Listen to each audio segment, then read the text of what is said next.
reckon there'll ever come a day where I do a La Liga game that isn't Barcelona related? Maybe. Today is not that day, though. But it's poignant. It's not just gassing up Barcelona and gassing up Hansi Flick, which I've been doing. This is after the 2-2 draw away at Betis at the weekend, and there's been a few shaky results recently that have left Barcelona still top, but not as secure as they once was, and certain frailties, which I think have been apparent in this Barcelona side, are becoming to be a bit more of an issue than maybe they'd like. It's incredible that Barcelona sustained the run they did with the amount of injuries they've had to the side. There's a lack of balance, especially in the centre-back area, where you could argue their two starting centre-backs, or who would have thought would have been their two starting centre-backs at the start of the season, in Christensen and Araujo, are injured. And they've had to make do. Kabasi and Martinez have been fantastic, but as a result, they've dropped a few points over the last couple of weeks that have dragged them back into a title race with Real Madrid, with Atletico. I still think Barcelona are the best team, especially attacking-wise in the league, but you can't play as open at points and concede the amount of chances and concede the amount of space that they do and think you're going to get away with it. The offside trap, as we'll go over in a bit, was exploited brilliantly when it's been a massive success to them in recent weeks. And let's just enough talking about it. I'll try and do my best to give as much credit to Real Betis as I can. I know there's a tendency that when you're talking about the bigger team, you forget the quote-unquote smaller team involved in the game. I will try my best not to do that. Real Betis deserve their love as well. I'm not as familiar with their side as well, so just cut us, I guess, a little bit of slack if I get pronunciations wrong. If I'm not as aware of someone's familiar moves, like I may pay attention to something which they do regularly. I don't watch Betis regularly. I think this is the second game I've seen of them all season. So there we go. But I'll try and give them the respect that they deserve, because they deserve their point. They show good value for it. But Barca attacking phase first. Barca would initially build up in a sort of 4-2-4 or 2-4-4, with the fullbacks sort of in line with the two holding midfielders, which in this case were Casado and Pedri, as they look to get on the ball and try and progress. Betis would press us only. They wouldn't engage fully. They wouldn't go into a full high press in the first half. And as I say, it would be a little bit more zonal. This could turn into a sort of 2-3-2-3 if Pedri moved up alongside Olmo, and the Betis holding midfielders could go 2-on-2 with Lo Celso staying on Casado, but it was generally Roque and Lo Celso staying on the two holding midfielders, trying to piston press as the ball went to the centre-backs. Eze Abdi and Avila in between full-back and centre midfielder, again, just sort of covering the angles. They could go out wide if needed to and press the full-back. If not, could stay in, tuck in, if, say, Lo Celso went to go and press Kabasi, and they could narrow up and prevent that easy pass into the centre, with obviously a view to go outside. And if the ball went to Martinez, then Roque could then go, Lo Celso could drop in, and so on and so forth. Avila could come across Pedri and Eze Abdi. Now, Barcelona did split that defensive pairing really wide, and with Inaki Peña, there's not a keeper they feel as comfortable with getting on the ball as they had in Ter Stegen, so he wasn't as involved. And to combat this, to make it a bit of a gap filler, they'd have Koundé dropping into this area here, into sort of a back three inside their own box. This gave more room for Dani Olmo to come and push into a right back position, right wing back. So it almost turned into a bit of a 3-4-3 within the build up. Betis were pretty passive and pistony in their first half press. In the second half, they were aggressive. They went man to man and they pushed Barcelona high. So let's just say if the ball moves to Kabasi, you'd have Lo Celso coming in, you'd have Roque coming in, you'd have Abdi pushing onto Koundé, the two midfielders pressing onto the two holding midfielders of Barcelona, Avila on Bolde, and Perot would run up and press onto Olmo. When he moved into that position, Llorente coming across to Yamal, Bartra in the middle on Lewandowski, and Sabali on Rafinha on the far side, and they did go full man-to-man. As I say, Barca didn't have the security of the keeper to play to and provide that extra man, because they didn't have as much faith in him, with him being the backup goalkeeper. And as a result, in the second half, they forced a few turnovers on Barca. Barca gave away a few errant passes through being unable to play out through the press.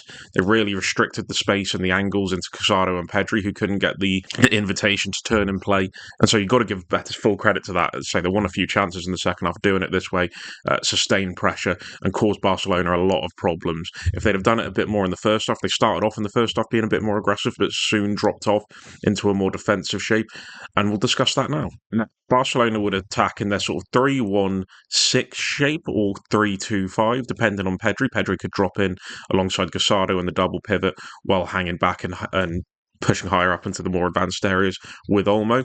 Rafinha coming inside to allow Balde to overlap. Yamal staying wide for the most part, but eventually moving inside as the play progressed to try and overload that centre area.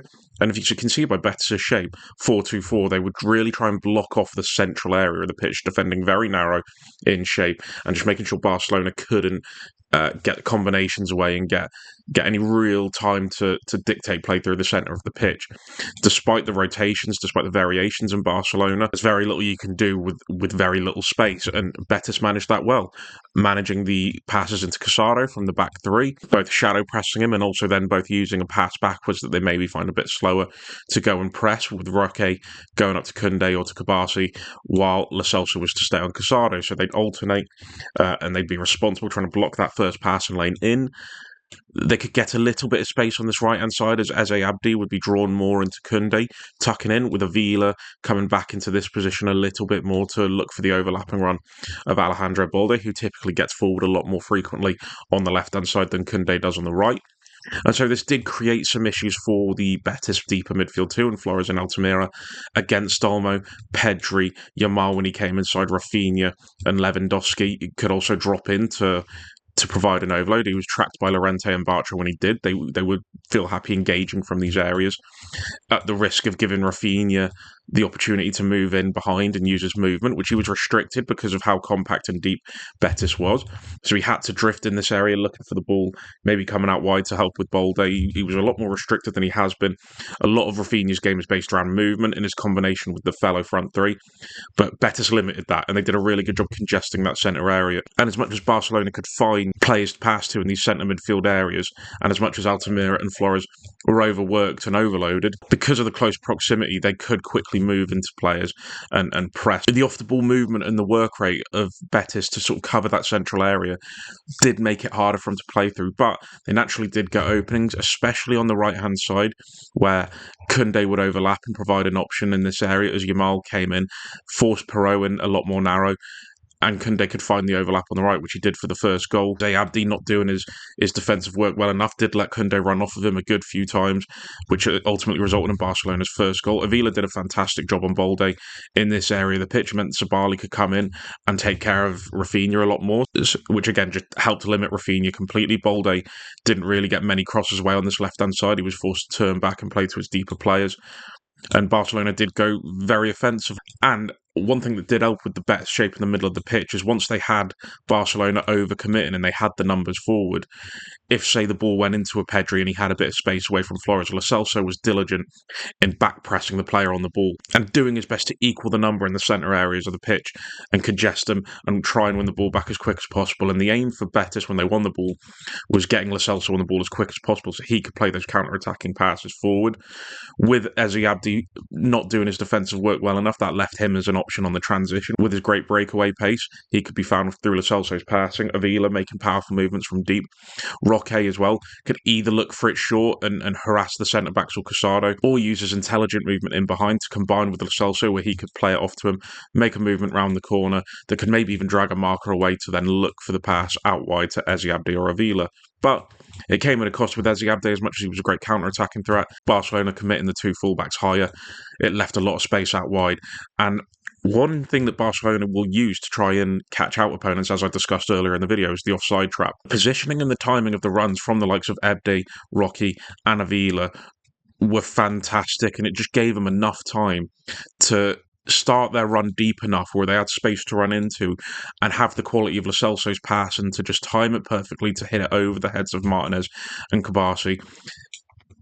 When you're counter-attacking from a deep base and you have those wide areas to hit, you don't need to rush into movements so quickly. You can make those movements from deep, and as a result, it makes it easier to beat the offside trap. And Roque, using his movement in behind and his harassment of the two centre-backs, also occupied him enough to the point where he could be a distracting force and maybe make a little movement inside, which created just that extra yard for Avila to run into and force Martinez or Kabasi that extra yard deeper just to give him that space to hit.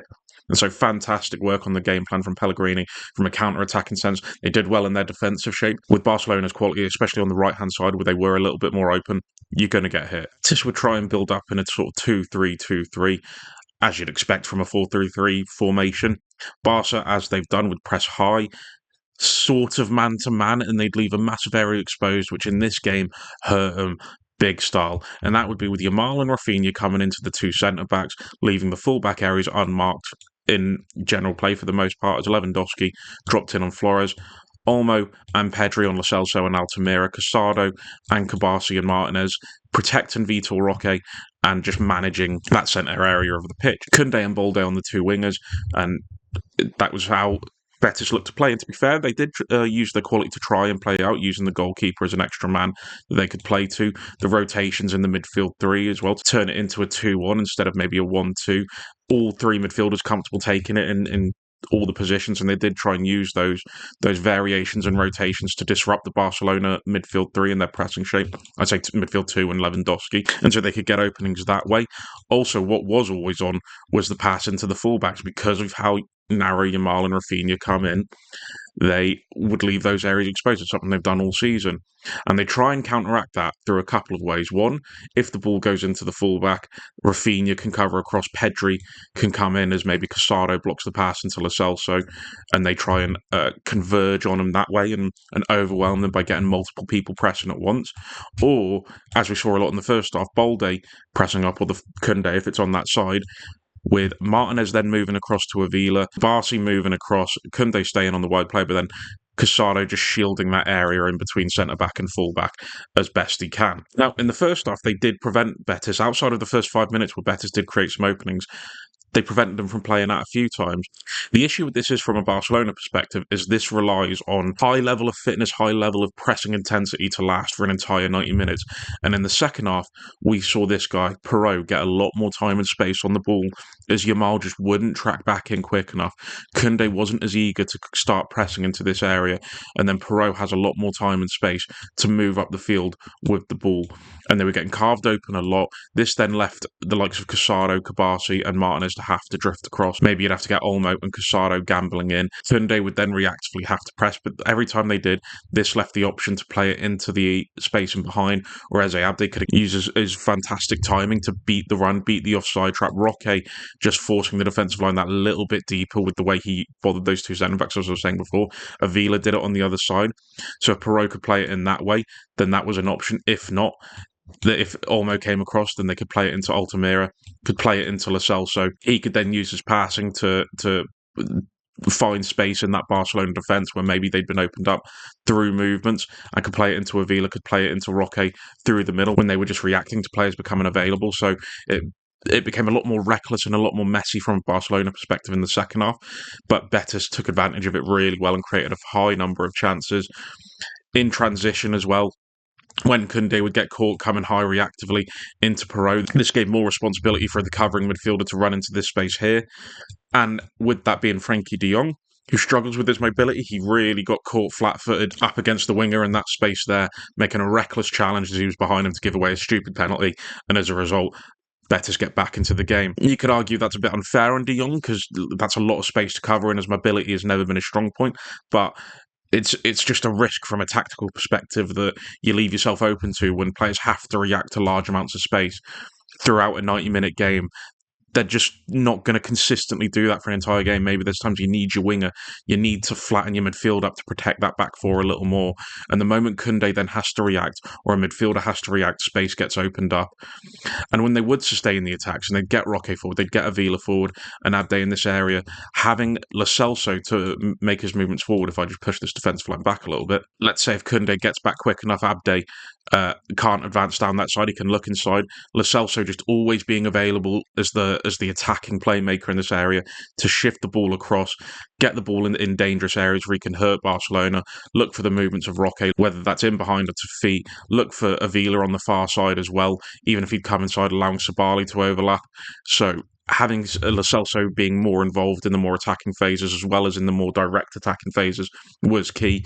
Took advantage of it. Casado being far too reckless at points, giving away silly free kicks and situations by just being a little bit too rash, whether that being around his own box or more advanced areas in the centre of the pitch, just far too rash. He just lacked a bit of composure, which is fair. He's very inexperienced, and he'd have learnt a lot playing this game, and Lo Celso used that to his advantage at points, buying free kicks, buying set-piece situations that they caused Barcelona a few troubles with. and using that to get a valuable point, which will have hurt Barcelona to lose it in the last minute. Again, a cross that comes from an exposed fullback area with the space that gets created through Balde and Rafinha's positioning being so far apart as it was on the right-hand side with Yamal and Koundé.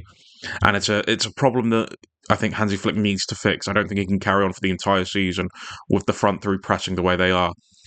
And he's a good enough manager to fix it. I'm sure this is something he's already thinking about, he's already looking at, but it's something to just keep an eye on. We'll see. It's still a long old season yet, but full credit to Betis, full credit to Pellegrini. He gets looked at with a bit of a negative brush in this country, in England, obviously. I mean by that probably didn't need explaining, but there you go. But in Spain, I know he's regarded a lot higher. He's suited to the style a bit more with a slower pace, and I know he's very much loved by Betis fans. And again, a manager that doesn't get appreciated in England, but the way he got his tactics right in defence and in attack deserves a lot of credit. But let us know what you think. Thank you for watching. Like the video if you liked it, dislike it if you disliked it, comment down below and tell me why either way, and subscribe if you want to see more. In a bit, lads.